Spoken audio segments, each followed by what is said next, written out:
HMPV ఇప్పుడు ఎక్కువగా social మీడియాలో వింటున్న పేరు. ఏంటి హెచ్ఎంపీవీ? ఇది కోవిడ్ లాంటిదైనా? మళ్ళీ లాక్డౌన్ ఉంటుందా? మళ్ళీ మరణాలు పెరుగుతాయా? This is robin. Welcome to know the truth. HMPV అంటే హ్యూమన్ మెటానిమో వైరస్. ఇది ఊపిరితిత్తుల పైన, శ్వాస వ్యవస్థ పైన ప్రభావం చూపిస్తుంది. దీన్ని 2001లో కనుగొన్నారు. హెచ్ఎంపీవీ ఎవరికైనా వస్తుంది, ఎవరికైనా సోకుతుంది. కానీ ఎక్కువ రిస్క్ ఉన్నవారు మాత్రం చంటి పిల్లలు, వృద్ధాప్యంలో ఉన్నవారు, ముఖ్యంగా 65 సంవత్సరాలు పైబడిన వారు, రోగ నిరోధక వ్యవస్థ తక్కువ ఉన్నవారిలో. హెచ్ఎంపీవీ సింటమ్స్ 3 లేదా 6 రోజుల్లో బయటపడే అవకాశం ఉంటుంది. సింటమ్స్ వచ్చి ముక్కు కారట, దగ్గు, జ్వరం, గొంతు నొప్పి, ఆయాసం మరియు శ్వాసకోశ సమస్యలు. అలానే ఈ వ్యాధి నిమోనియాకి దారితీసే అవకాశం ఉంది. ఇది ఎలా వ్యాపిస్తుంది అంటే దగ్గు, అలానే వ్యాధి ఉన్న వ్యక్తితో కాంటాక్ట్ అవటం, వైరస్ ఉన్న ఉపరితలంపై పట్టుకొని దానిని నోటి దగ్గర మరియు కంటి దగ్గర పెట్టుకోవటం.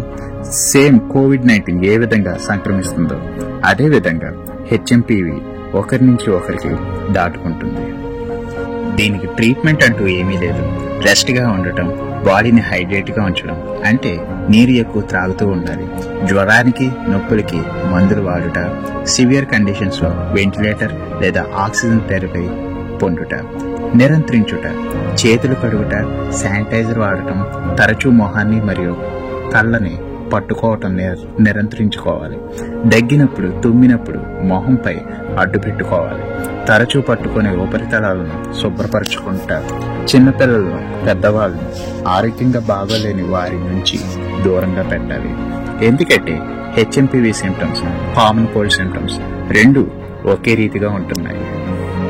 ఏది హెచ్ఎంపీవీ, ఏది నార్మల్ కోల్డ్ అనేది తెలిసేలా లేదు. అందుకే తగిన జాగ్రత్తలు తీసుకోవాలి. హెచ్ఎంపీవీకి వ్యాక్సిన్ లేదు. హెచ్ఎంపీవీ కేసులు ఇప్పటికీ ఇండియాలో నమోదైనవి: కర్ణాటకలో 2 కేసులు, 3 months baby girl, 8 months baby bye. Gujarat లో 80 ఏళ్ల వయసు గల వ్యక్తి, అహ్మదాబాద్ లో పాజిటివ్ వచ్చింది.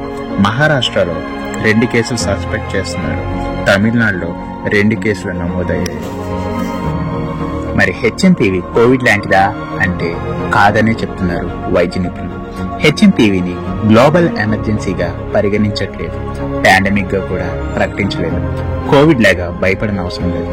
అంత నష్టం, ప్రాణహాని, లాక్డౌన్లు, ఆర్థిక నష్టాలు ఉండకపోవచ్చు. కానీ ఎప్పుడు ఏం జరుగుతుందో తెలియదు కాబట్టి తగిన జాగ్రత్తలు తీసుకోవాల్సి వస్తుంది. హెచ్ఎంపీవీ ఎక్కువగా చిన్నపిల్లలు, వృద్ధాప్యంలో ఉన్నవారు, రోగ నిరోధక శక్తి తక్కువగా ఉన్నవారు తగిన జాగ్రత్తలు చూసుకోవాలి. భయపడాల్సిన పడలేదు, కంగారు పడక్కర్లేదు. పుకార్లు, ఉదంతులు విని భయపడకండి.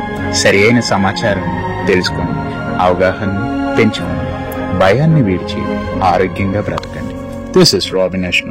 మీకు ఈ విషయాలు నచ్చినట్లయితే సబ్స్క్రైబ్ చేసుకోండి, లైక్ చేయండి, మరింత మందికి చేరువయ్యేలాగా షేర్ చేయండి. Thank you all.